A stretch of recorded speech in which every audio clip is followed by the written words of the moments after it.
নমস্কার, কেমন আছেন সবাই? আশা করি প্রত্যেকেই খুব ভালো আছেন।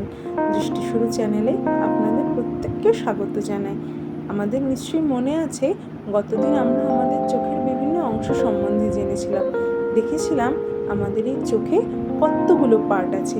আর আজ আমরা জানব আমাদের চোখের জয় বাংলা বা কনজাংটিভাইটিস সম্পর্কে। কি এই কনজাংটিভাইটিস? কেন হয় এই কনজাংটিভাইটিস? কনজাংটিভাইটিস থেকে জয় বাংলা এই রকম নামকরণেরই বা কারণ কি? চলুন তাহলে আমরা জেনে নিই।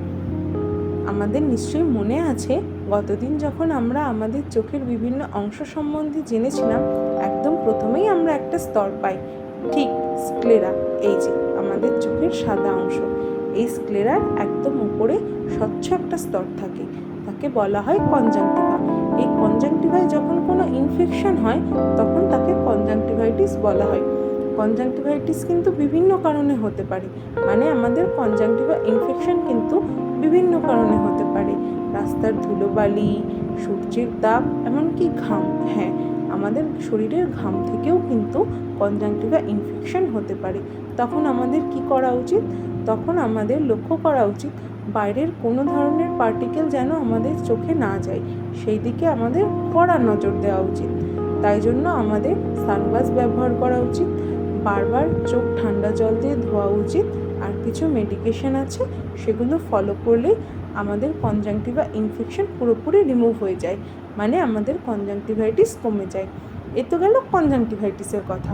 তাহলে কনজাংটিভাইটিস থেকে জয় বাংলা এইরকম নামকরণের কারণ কি? চলুন জেনে নেওয়া যাক।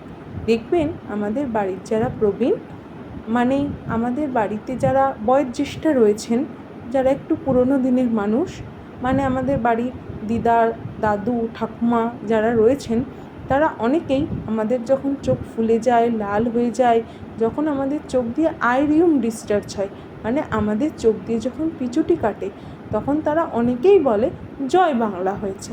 কেন বলে বলুন তো এই জয় বাংলা হয়েছে? চলুন তাহলে একটু জেনে নিই এই জয় বাংলা কথার রহস্য কী।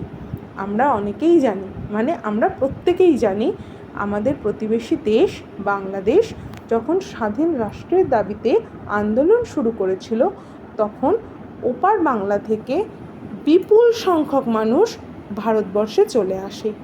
সেই সময় ভারতবর্ষেও কিন্তু এক ভয়াবহ পরিস্থিতির সৃষ্টি হয়। না আছে পর্যাপ্ত বাসস্থান, না আছে পর্যাপ্ত খাবার, মানে এক ভয়াবহ পরিস্থিতি।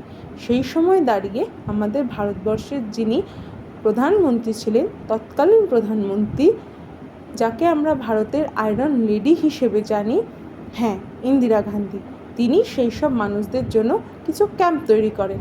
সেই ক্যাম্পেও তো ধরুন একই অবস্থা, বিপুল সংখ্যক মানুষ। সেই ক্যাম্পেও ধরুন না আছে পর্যাপ্ত পরিশুদ্ধ পানীয় জল, না আছে পর্যাপ্ত খাবার, আর না আছে সেই মাত্রায় ল্যাট্রিন। সেই সময় অনেক মহামারী হয়, তার সাথে হয় এই কনজাংটিভাইটিস, মানে সেই ক্যাম্পে থাকা মানুষদের চোখ লাল হয়ে যায়, চোখ ফুলে যায়, চোখ দিয়ে আইরিউম মানে পিচুটি কাটতে থাকে। যেহেতু এটা মানে ওপার বাংলা, মানে বাংলাদেশ থেকে আসা মানুষদের মধ্যে দেখা দিয়েছিল, সেই কারণে এই কনজাংটিভাইটিস হয়ে গেল জয় বাংলা। মানে বুঝতে পারছেন তো, এই ঘটি আর বাঙালের লড়াই, মানে ইলিশ চিংড়ির লড়াই।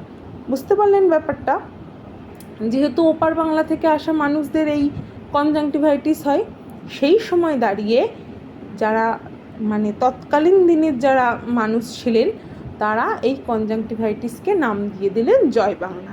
সেই থেকে এই কনজাংটিভাইটিস হয়ে গেল জয় বাংলা। বুঝতে পারলেন? ব্যাপারটা বেশ ইন্টারেস্টিং না? বেশ মজাদারও বটে, বলুন? এইরকম আরও অনেক কিছু জানার জন্য আমার চ্যানেলটি সাবস্ক্রাইব করবেন। যদি ভালো লাগে একটা লাইক করবেন, আর কিছু জানার থাকলে অবশ্যই কমেন্ট করবেন। আমি চেষ্টা করব আপনাদের প্রশ্নগুলির উত্তর দেওয়ার। নমস্কার, ভালো থাকবেন।